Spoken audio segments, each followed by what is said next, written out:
오늘도 변함없이 하나님의 말씀을 듣고 기도에 힘쓰며 하나님을 찬송하기 원하여 교자씨 교회에 방문해 주신 여러분을 주님의 이름으로 환영합니다. 오늘 우리가 함께 읽고 나눌 말씀의 제목은 심판하시러 오실 예수님입니다.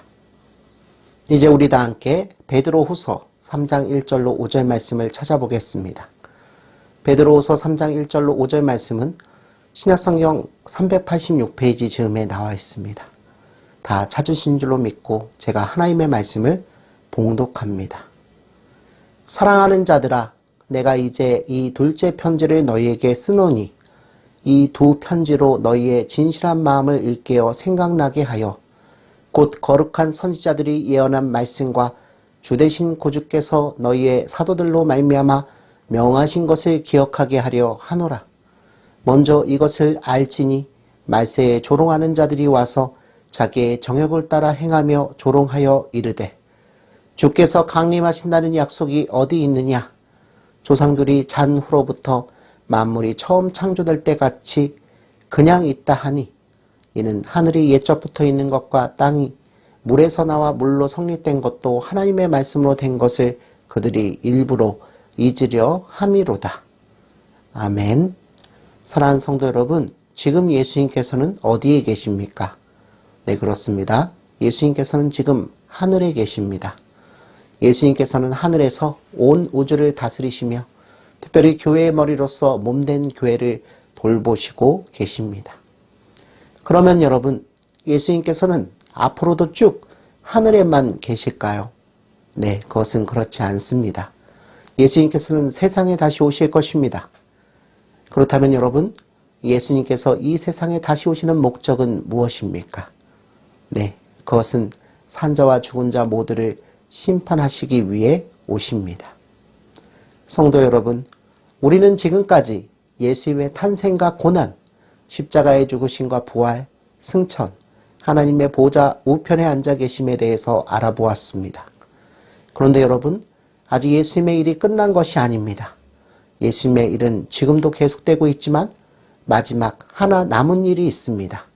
그것은 바로 예수님의 재림입니다. 예수님께서 승천하실 때 흰옷 입은 천사들이 제자들에게 말했습니다. 너희 가운데서 하늘로 올려주신 이 예수는 하늘로 가심을 본 그대로 오시리라.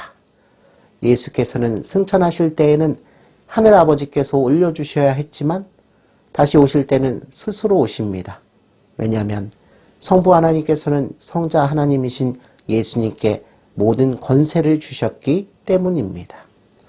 사랑하는 성도 여러분, 대제사장으로서 구원자가 되셨던 예수님께서는 이제 왕과 심판자로 다시 오실 것입니다. 그래야 예수님의 모든 일이 완성됩니다. 그러므로 여러분, 예수님을 믿는다는 것은 십자가에 달리신 예수님을 믿는 것이기도 하지만 동시에 하늘로 가신 예수님께서 다시 오실 것이라는 것도 믿는 것입니다. 만약 성도가 예수님의 재림을 생각하지 않고 기대하지도 않는다면 뭔가 신앙에 문제가 있는 것입니다. 예수님께서는 살아계실 때 제자들에게 심판하는 재림에 대해 분명하게 말씀해 주셨습니다. 마태복음 25장에 보면 이에 관한 세 가지 비유가 나옵니다. 첫째로 신랑을 기다리는 열처녀 비유에서 언제 올지 모르는 신랑을 맞이하기 위해서 깨어 준비하라고 말합니다. 다음으로 달란트 비유에서는 사람마다 맡은 일을 충실하게 잘 해야 한다는 것을 가르칩니다. 끝으로 양과 염소 비유에서는 심판이 반드시 있고 그 진짜와 가짜를 가리게 될 것이라고 합니다. 성도 여러분, 예수님께서는 반드시 다시 오실 것입니다. 그래야 저와 여러분의 구원이 완성됩니다. 그러므로 오늘 하루도 우리의 구원을 완성하시기 위해 다시 오실 예수님을 기다리시면서 동시에 현실에 충실한 삶을 사시는 저와 여러분의 삶이 되시기를 주님의 이름으로 축원합니다. 아멘.